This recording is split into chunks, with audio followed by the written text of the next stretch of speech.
Hello दोस्तों, स्वागत है आपके हिंदू भजन यूट्यूब चैनल पर। आज हम महाकुंभ के मेले के बारे में कुछ बहुत ही महत्वपूर्ण बात करेंगे।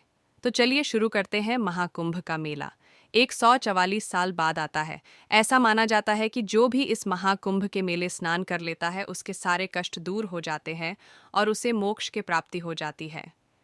इस बार महाकुंभ का मेला प्रयागराज में मनाया जा रहा है क्योंकि बहुत पहले जब समुद्र मंथन हो रहा था तो उसमें से अमृत निकला था जिसे राक्षस लेकर भाग रहे थे। तो विष्णु भगवान ने मोहिनी रूप धारण करके वो अमृत कलश ले लिया। इस दौरान अमृत की 4 बूंद प्रयागराज, उज्जैन और नासिक में गिर गई। इस कारण ये कुंभ का मेला इन शहरों में मनाया जाता है। कुंभ मेले के आयोजन को लेकर मान्यता। कुछ ऐतिहासिक साक्ष्य यह भी मिलते हैं जिनसे सिद्ध होता है कि कुंभ का आयोजन राजा हर्षवर्धन के राज्यकाल में आरंभ हुआ था।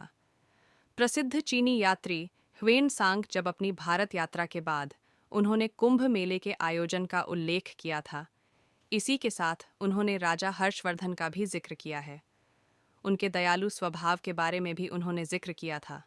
ह्वेनसांग ने कहा था कि राजा हर्षवर्धन लगभग हर 5 साल में नदियों के संगम पर एक बड़ा आयोजन करते थे जिसमें वह अपना पूरा कोष गरीबों और धार्मिक लोगों को दान में दे दिया करते थे। सिर्फ प्रयागराज में ही लगता है महाकुंभ। प्रयागराज में लगने वाले महाकुंभ का महत्व अधिक माना गया है।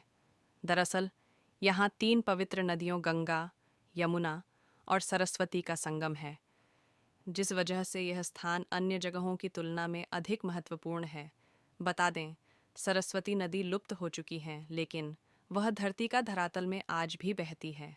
ऐसी मान्यता है कि जो व्यक्ति इन 3 नदियों के संगम में शाही स्नान करता है उसे मोक्ष की प्राप्ति होती है। इसलिए प्रयागराज में इसका महत्व अधिक माना जाता है।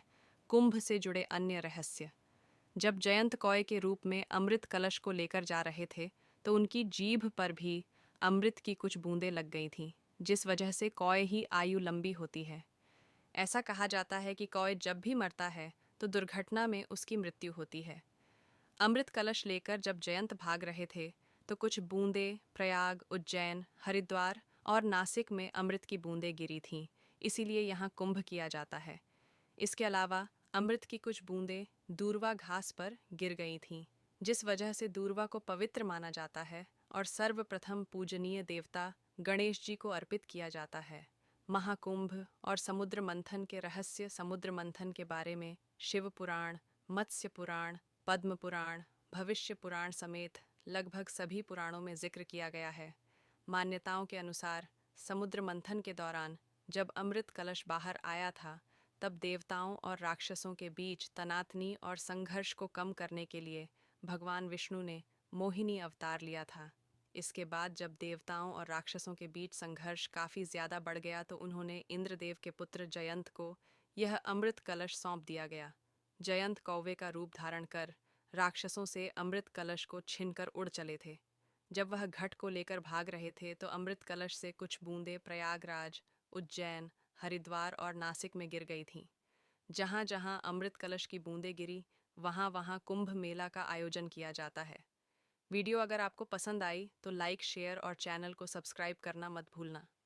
आगे और भी हम इस तरह की वीडियो लाते रहेंगे। तब तक के धन्यवाद। जय हिंद, जय भारत।